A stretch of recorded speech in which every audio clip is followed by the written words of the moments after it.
Alhamdulillah. Alhamdulillah Rabbil Alameen. Wassalatu wassalamu ala Sayyidil Anbiya'i wal Mursaleen.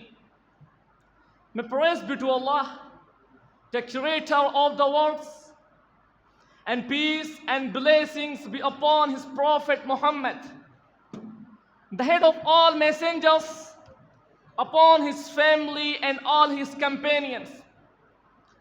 My dear audience, respected judges, the first all, I would like to thank Nadwa English Speaking Center for giving me a chance to enhance my communication skills.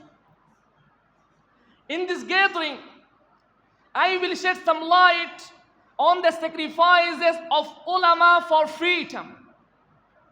My dear audience, this was the day in the 1947 when we got independence, when we got releasement, when we got emancipation from the British rule.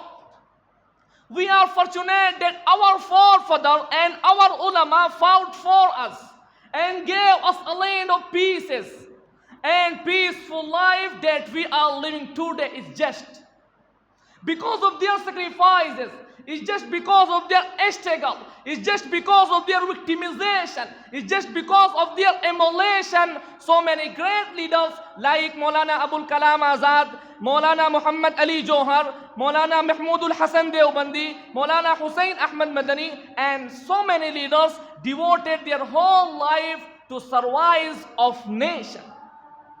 At the end of my speech, I would like to say, at the end of my speech, I would like to say that we must be proud to be Indian, not to forget.